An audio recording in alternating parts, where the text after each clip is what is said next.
Hello everyone, welcome to my channel study की 98। दोस्तों आज की इस क्लास में हम लोग डिस्कस करेंगे बिहार फायरमैन टॉप 30 पोस्ट का डिस्कस करेंगे, जो कि जिसमें कि आपका प्रीवियस ईयर भी इंक्लूड होगा, जो कि आपके एग्जाम पॉइंट ऑफ व्यू से काफी महत्वपूर्ण होंगे। तो आप जो है पूरा वीडियो को ध्यान से देखिए और देखिए कि आप इनमें से कितना कोई अटेम्प्ट करो, जिसमें कि आपका हिंदी का भी प्रश्न जो है इसमें इंक्लूड किया गया है। और चैनल पर पहली बार है तो चैनल को सब्सक्राइब करके बेल आइकन को प्रेस कर लें, क्योंकि जब भी मैं वीडियो अपलोड करूँ तो आप तक नोटिफिकेशन जाए, आप आसानी डेली प्रैक्टिस सेट को देख पाए। तो चलिए आज की इस क्लास को शुरू करते हैं। पहला प्रश्न कुछ इस प्रकार से, यहाँ पर आपको 1 नंबर, हिंदी भाषा में कुल व्यंजन है, तो बताइए कि हिंदी भाषा में कुल कितने व्यंजन होते हैं, इसके बारे में यहाँ पर आपको बताना। तो हिंदी भाषा की अगर हम बात करें तो इसमें आपके टोटल जो होते हैं ये 35 व्यंजन होते हैं। ऑप्शन ए यहाँ पर आपका करेक्ट हो जाएगा। नेक्स्ट आगे बढ़ते हैं। नेक्स्ट यहाँ पर आपको 2 नंबर में पूछा जा रहा है, हिंदी साहित्य का सबसे प्रसिद्ध उपन्यासकार किसको माना जाता है। तो बताइए कि हिंदी साहित्य का सबसे प्रसिद्ध उपन्यासकार किसको माना जाता है, इसके बारे में यहाँ पर आपको बताना है। तो सबसे अगर हम प्रसिद्ध उपन्यासकार की अगर हम बात करते हैं, आपका मुंशी प्रेमचंद्र हो जाएगा। ऑप्शन सी यहाँ पर आपका करेक्ट हो जाएगा। नेक्स्ट आगे बढ़ते हैं।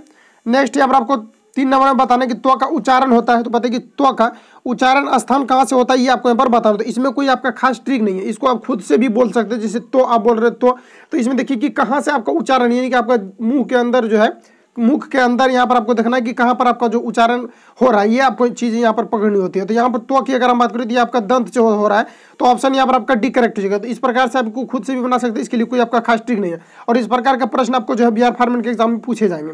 तो ऑप्शन डी यहाँ पर आपका करेक्ट हो जाएगा। नेक्स्ट आगे बढ़ते हैं।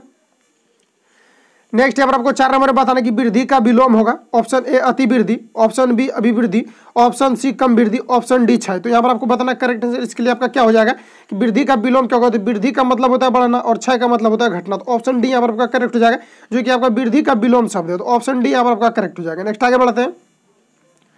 नेक्स्ट यहाँ पर आपको 5 नंबर में पूछा जा रहा है, संस्कृत के जो शब्द मूल रूप से हिंदी में प्रयोग किए जाते हैं वह कहलाते हैं। तो बताइए कि वह क्या कहलाते हैं, जो कि संस्कृत का ऐसा शब्द जो कि मूल रूप से आपका हिंदी में प्रयोग किए जाते हैं, इसके बारे में यहाँ पर आपको बताना है। तो इसकी अगर हम बात करें तो सबसे पहली बात यहाँ पर आपको ये ध्यान में रखना चाहिए कि मान लेते कि कोई अगर संस्कृत में कोई वर्ड है, उसका अगर हिंदी में अगर रूपांतरित होकर उसका प्रयोग हो रहा है, यानी संस्कृत में वो जो वर्ड है आपका वो कुछ और है, हिंदी में उसका कुछ और वर्ड है, तो वो क्या होगा, आपका तद्भव होगा। और संस्कृत में किसी भी वर्ड का मान लेते कि कोई भी आपका वर्ड है संस्कृत में, सेम टू सेम अगर वही आप हिंदी में प्रयोग कर रहे हैं तो वो क्या होगा, आपका तत्सम होगा। तो यहाँ पर आपको जो पूछा जा रहा है, संस्कृत के जो शब्द मूल रूप से हिंदी में प्रयोग किया जाता है क्या कहलाते हैं। संस्कृत का कोई भी वर्ड जो हिंदी में मूल रूप से प्रयोग किया जाता है, यानी कि उसका परिवर्तित रूप नहीं है, तो वहां पर आपका हो जाएगा तत्सम। अगर परिवर्तित हो रहा है तो वहां पर हो जाता है ऑप्शन नंबर सी तद्भव।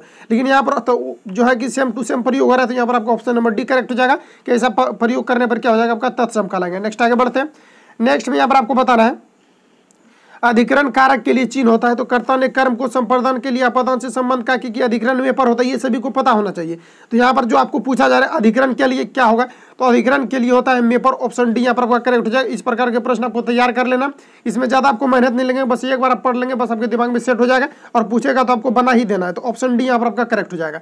नेक्स्ट आगे बढ़ते, और प्रैक्टिस आपको लगातार करते रहना जब तक कि आपका एग्जाम हो नहीं जाता है, ठीक है। तो प्रैक्टिस से ही आपका रिजल्ट होगा, क्योंकि पढ़ने से अगर मान लेते कि पढ़ के छोड़ भी दिया तो वहाँ पर क्या होगा, अगर प्रैक्टिस कर लेंगे तो आपको सब सारा क्या होगा, रिवीजन हो जाएगा और वहीं से प्रश्न पूछा जाएगा। सारा प्रीवियस ईयर को आपको भी कवर करके रखना है, ठीक है।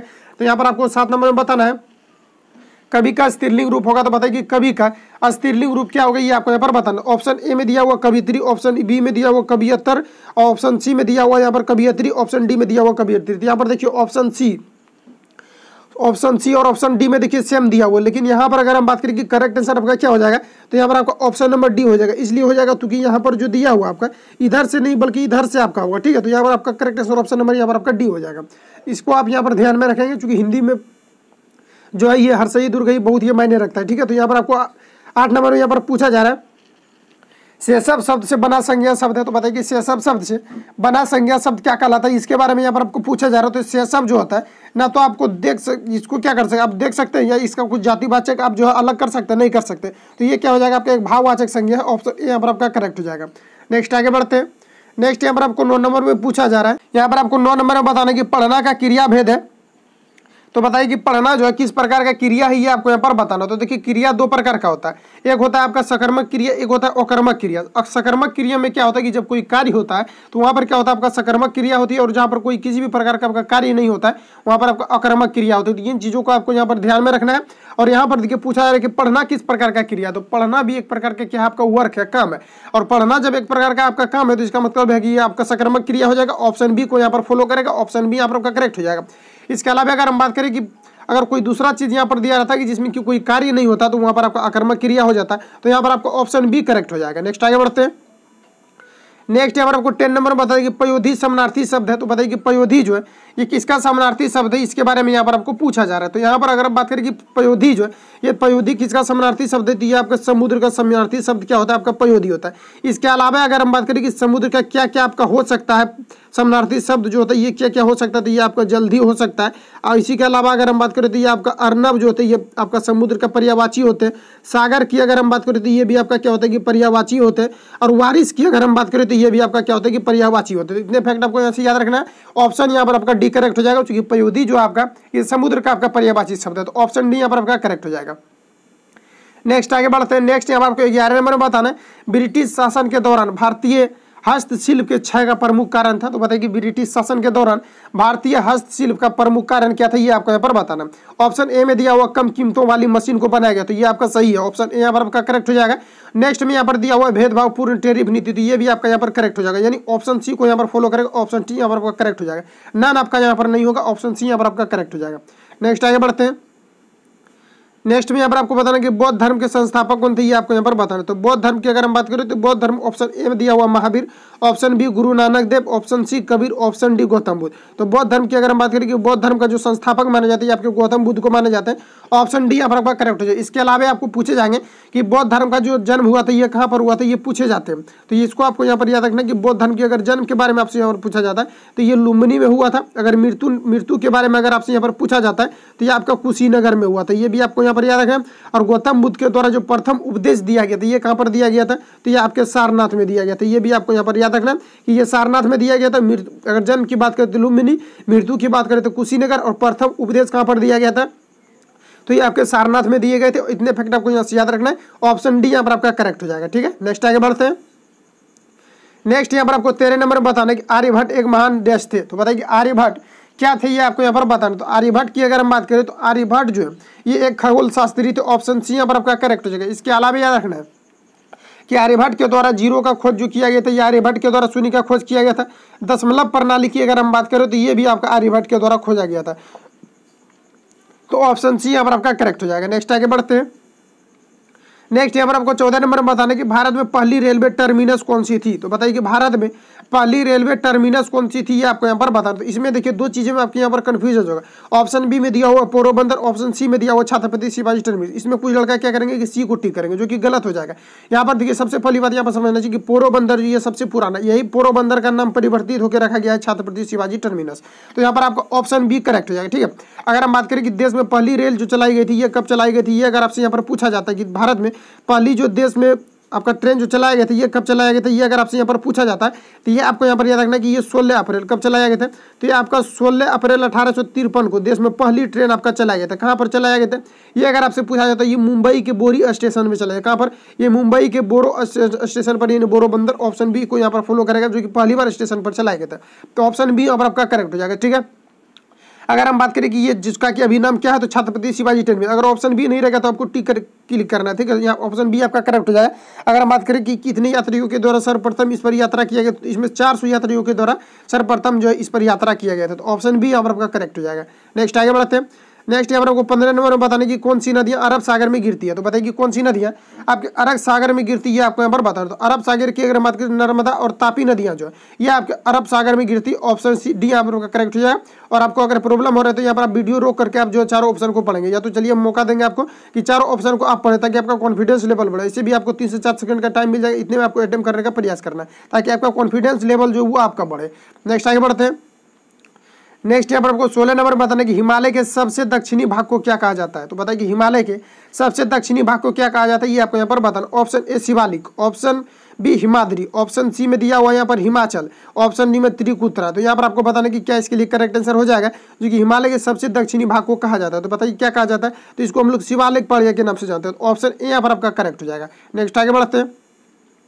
नेक्स्ट यहाँ पर आपको 17 नंबर बताने कि भारत में सबसे ज्यादा रबर उत्पादन करने वाला राज्य, तो बताइए भारत में सबसे ज्यादा रबर उत्पादन करने वाला कौन सा राज्य, इसके बारे में यहाँ पर आपको बताना। ऑप्शन ए दिया हुआ Kerala, option B Rajasthan, option C में बिहार, ऑप्शन डी में जम्मू कश्मीर। तो यहाँ पर अगर हम बात करें कि भारत में सबसे ज्यादा जो आपका रबर का उत्पादन किया जाता है ये आपके केरल में किया जाता है, तो ऑप्शन ए यहाँ पर आपका करेक्ट हो जाए। इसके अलावा याद रखना कि केरल को मसालों का शहर कहा जाता है, सबसे ज्यादा मसाला कहाँ उगाया जाता है, तो ये आपके केरल में उगाया जाता है, तो ऑप्शन ए यहाँ पर आपका करेक्ट हो जाए। इसके अलावा पूछा जाता है कि लाल मिर्च का सबसे ज्यादा उत्पादन कहाँ किया जाता है, तो यह किया जाता है आंध्र प्रदेश में। लेकिन अगर हम बात करें केरल की, तो यहाँ सबसे ज्यादा रबर का उत्पादन किया जाता है और सबसे ज्यादा मसालों का जो शहर कहा जाता है, किसे कहा जाता है, ये आपके जो कहा जाता है ऑप्शन ए केरल को कहा जाता है, जो बार बार पूछा जाता है, तो ऑप्शन ए यहाँ पर आपका करेक्ट हो जाएगा। नेक्स्ट आगे बढ़ते हैं। नेक्स्ट यहाँ पर 18 नंबर में बताना, उत्तराखंड, उत्तर प्रदेश, बिहार, पश्चिम बंगाल और सिक्किम की सीमा किस देश के साथ लगी। इसमें आप एक भी को अगर याद रखे होंगे ना तो ये आपका बन जाएगा। ऑप्शन ए में दिया हुआ चीन, option B Nepal, option C Bhutan, option D Myanmar. तो यहाँ पर आपको छाटना है। तो सबसे पहली बात यहाँ पर हम छाटते हैं, तो यहाँ पर देखिए पश्चिम बंगाल जो ये आपका नेपाल से लगता है, ये आपको यहाँ पर याद, बिहार जो ये आपका कहाँ से, ये नेपाल से लगता है, उत्तर प्रदेश भी आपका नेपाल से लगता है। क्योंकि यहाँ पर देखिए न्यूज वगैरह भी देखे होंगे तो इससे भी आपको पता चल जाएगा। क्योंकि ये जो योगी आदित्यनाथ जो उत्तर प्रदेश के इसके द्वारा जो है ये नेपाल से जो है कुछ इसके द्वारा जो है वहाँ पर चल रहा था, बातचीत चल रहा था, तब नेपाल का जो यानी कि प्राइम मिनिस्टर है, तो प्राइम मिनिस्टर के द्वारा कहा गया था कि मतलब कि जो सीएम होते हैं, स्टेट के सीएम होते हैं, उसको जो है इंटरनेशनल मामलों में हस्तक्षेप नहीं करना चाहिए। तो इस प्रकार के आप अगर देखे भी होंगे, मतलब न्यूज वगैरह भी देखे होंगे, तो इससे भी आपका जो है यहाँ पर क्लियर हो जाता है। ठीक है, तो यहाँ पर आपका जो करेक्ट आंसर हो जाएगा ये आपका नेपाल हो जाएगा। क्योंकि स्टेट जो है ये नेपाल जो लगा हुआ है, किसके साथ, उत्तर प्रदेश के साथ भी लगा हुआ, पश्चिम बंगाल के साथ भी लगा हुआ है। इसलिए जीके जीएस में आपको जो है इंटरनेशनल से भी आपको थोड़ा थोड़ा जो नॉलेज होना चाहिए। तो यहाँ पर आपका ऑप्शन बी यहाँ पर आपका जो है करेक्ट हो जाएगा। नेक्स्ट आगे बढ़ते हैं। नेक्स्ट यहाँ पर आपको 19 नंबर में बताना कि तीन ओर से घिरे महासागरों से घिरे हुए भूभाग को क्या कहा जाता है, ये आपको यहाँ पर बताना। तीन ओर से घिरे सागरों से घिरे हुए जो है भूभाग को क्या कहा जाता है, ये आपको यहाँ पर पूछा जा रहा है। तो बताइए कि इसको क्या कहा जाता है, तो इसको प्रायद्वीप कहा जाता है। तो ऑप्शन बी यहाँ पर आपका करेक्ट हो जाएगा। नेक्स्ट आगे बढ़ते हैं।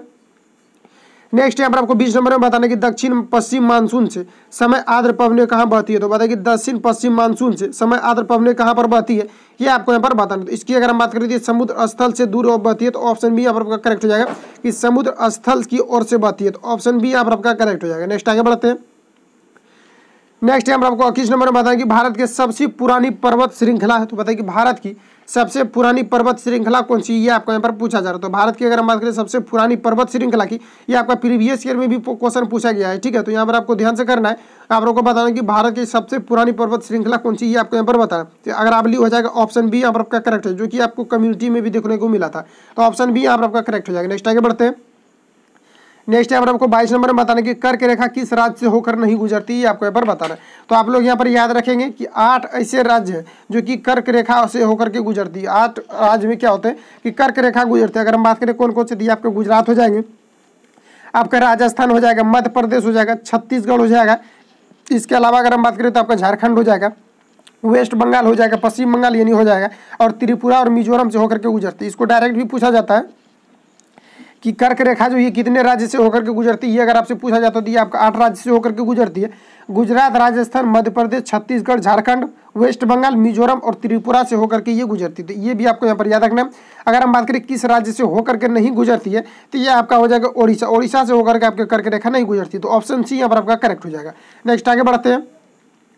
नेक्स्ट यहाँ पर आपको 23 नंबर में बताना कि क्षेत्रफल की दृष्टि से भारत का सबसे बड़ा राज्य कौन सा है। तो बताइए कि क्षेत्रफल की दृष्टि से भारत का सबसे बड़ा राज्य कौन सा है, ये आपको यहाँ पर बताना। तो क्षेत्रफल की दृष्टि से आप लोग याद रखेंगे कि राजस्थान जो ये सबसे बड़ा राज्य कौन सा, तो ये आपका राजस्थान है। ऑप्शन बी यहाँ पर आपका करेक्ट हो जाएगा। नेक्स्ट आगे बढ़ते हैं। इसके अलावा भी आपको यहाँ पर याद रखना है कि राजस्थान में आपका हवा महल स्थित है, कहाँ पर, तो ये आपके जयपुर में स्थित है। और थार रेगिस्तान कहाँ है, तो ये आपका जो है कहाँ पर है, तो ये आपका अगर हम बात करें तो ये आपका कहाँ पर है, तो ये आपका राजस्थान में। तो ये सभी आपको यहाँ पर याद होना चाहिए। ऑप्शन बी यहाँ पर आपका करेक्ट हो जाएगा। नेक्स्ट आगे बढ़ते हैं।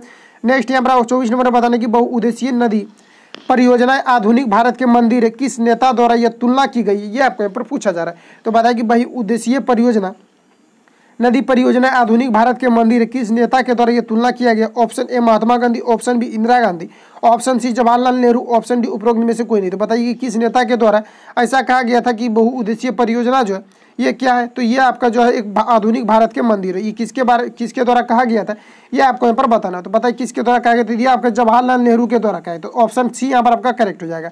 नेक्स्ट आगे बढ़ते हैं। नेक्स्ट यहाँ पर आपको बताना कि शिवालिक की पहाड़ियाँ किस राज्य में स्थित है, तो बताइए कि शिवालिक की पहाड़ियाँ किस राज्य में स्थित है, ये आपको यहाँ पर पूछा जा रहा है। तो बताइए कि शिवालिक की पहाड़ियाँ कहाँ पर स्थित है, तो शिवालिक की अगर हम बात करें तो ये आपका जो हिमाचल प्रदेश में स्थित है, ऑप्शन ए यहाँ पर आपका करेक्ट हो जाएगा। नेक्स्ट आगे बढ़ते हैं। नेक्स्ट यहाँ पर आपको बताना कि पंजाब में भूमि अपरदन का मुख्य कारण क्या है, बताइए। तो पंजाब और हरियाणा की अगर हम बात करें तो यहाँ सबसे ज़्यादा सघन कृषि किया जाता है, ठीक है। तो यहाँ पर आपको बताना है कि पंजाब में भूमि का अपरदन का मुख्य कारण है तो कृषि, ऑप्शन यहाँ पर आपका करेक्ट हो जाएगा। यहाँ पर कंफ्यूज नहीं होना, क्योंकि कृषि होने से क्या होता है कि खेत का जुताई बार बार होने के कारण से मृदा का अपरदन होता है, तो इसी कारण से यहाँ पर क्या होता है कि मृदा का अपरदन होता है। ऑप्शन ए को यहाँ पर फॉलो करेगा, ऑप्शन ए यहाँ पर आपका करेक्ट हो जाएगा। वनों की कटाई पर यहाँ जो है ये गलत हो जाएगा, अधिक सिंचाई ये भी गलत हो जाएगा, तो यहाँ पर हो जाएगा इनमें से कोई नहीं, ये भी आपका गलत हो जाएगा। यहाँ पर जो है सघन कृषि किया जाने के कारण से यहाँ पर क्या होता है कि बार बार खेतों का जुताई होने के कारण से ये ऑप्शन ए को यहाँ पर फॉलो करेगा, ऑप्शन ए यहाँ पर आपका करेक्ट हो जाएगा। बाकी ऑप्शन यहाँ पर आपको गलत हो जाएगा। यहाँ पर अधिक सिंचाई को देकर के आपको कंफ्यूजन नहीं हो, यहाँ पर आपको याद ही कर लेना है कि यहाँ पर जो करेक्ट आंसर होगा ऑप्शन ए होगा, अधिक सिंचाई, ठीक है। नेक्स्ट आगे बढ़ते हैं। नेक्स्ट यहाँ पर आपको 27 नंबर में बताना कि वनों की वितरण को दिखाने वाले मानचित्र है, तो बताइए कि वनों के वितरण को दिखाने वाले मानचित्र को क्या कहा जाता है, ये आपको यहाँ पर बताना। बताइए इसको किस नाम से जाना जाता है, ये आपको यहाँ पर बताना है। इसको थीमेटिक के नाम से जाना जाता है, ऑप्शन बी यहाँ पर आपका करेक्ट हो जाएगा कि वनों के वितरण को जो दिखाने के लिए मानचित्र जो तैयार किया जाता है इसको हम थीमेटिक के नाम से जानते हैं, ऑप्शन बी यहाँ पर करेक्ट हो जाएगा, जो कि प्रीवियस ईयर में आपका बिहार पुलिस में पूछा गया था। नेक्स्ट आगे बढ़ते हैं। नेक्स्ट यहाँ पर आपको बताना हीराकुंड नदी परियोजना किस नदी पर है, बार बार पूछा जाता है VVI क्वेश्चन कि हीराकुंड नदी परियोजना किस नदी पर है, तो हीराकुंड परियोजना के बारे में पूछा जाता है, ये महानदी पर है, तो ऑप्शन ए यहाँ पर आपका करेक्ट हो जाएगा। इसके अलावा याद रखना कि ये कहाँ पर है, तो ये ओडिशा के कटक में स्थित है, ऑप्शन ए यहाँ पर आपका करेक्ट हो जाएगा। इसके अलावा याद रखना कि चावल अनुसंधान संस्थान ये कहाँ पर है, तो ये आपके कटक में स्थित है। कहाँ पर है, अगर इंटरनेशनल के बारे में पूछा जाए तो ये फिलीपींस में है, अगर यहाँ पर इंडिया के बारे में पूछा जाए तो ये ओडिशा में कटक में स्थित है, ऑप्शन ए यहाँ पर आपका करेक्ट हो जाएगा, ठीक है। नेक्स्ट आगे बढ़ते हैं। नेक्स्ट यहाँ पर आपको बताना है अरब सागर में स्थित भारत के द्वीप समूह का नाम बताइए, तो बताइए अरब सागर में स्थित भारत के द्वीप समूह का यहाँ पर आपको नाम पूछा जा रहा है, तो बताइए क्या नाम है, ये आपको यहाँ पर बताना है। तो इसकी अगर हम बात करें तो आपका लक्षद्वीप है, ऑप्शन ए यहाँ पर आपका करेक्ट हो जाएगा, जो कि अरब सागर में स्थित भारत के द्वीप समूह का नाम है, ये आपका क्या है, तो ये आपका लक्षद्वीप है, ऑप्शन ए यहाँ पर आपका करेक्ट हो जाएगा। नेक्स्ट आगे बढ़ते हैं। नेक्स्ट में यहाँ पर आपको बताएंगे दास कैपिटल पुस्तक के लेखक कौन है, VVI जो पूछा जाता है बार बार, तो यहाँ पर आपको बताएंगे दास कैपिटल के लेखक कौन है, प्रीवियस ईयर में पूछा भी गया है, तो यहाँ पर आपको बताएंगे दास कैपिटल की पुस्तक के लेखक कौन है, ये आपको यहाँ पर बताना। तो दास कैपिटल की अगर हम बात करें तो ये आपका करेक्ट आंसर हो जाएगा option number B, Karl Marx, जो कि दास कैपिटल का आपका लेखक है, तो ऑप्शन बी यहाँ पर आपका करेक्ट हो जाएगा। बस 30% लेकर के आए थे जो कि आपको पूछ सकता है और जो कि प्रीवियस ईयर में आपको पूछा गया था। अगर वीडियो हेल्पफुल लगता है चैनल को सब्सक्राइब करके बेल आइकन को प्रेस करें, क्योंकि जब भी मैं वीडियो अपलोड करूं तो आप तक नोटिफिकेशन जाए और आप आसानी डेली प्रैक्टिस सेट को देख पाते। मिलेंगे नेक्स्ट वीडियो में। थैंक यू फॉर वॉचिंग, और वीडियो हेल्पफुल लगा तो लाइक कमेंट शेयर कीजिए। मिलता है नेक्स्ट वीडियो के साथ। Thank you for watching, best of luck, जय हिंद।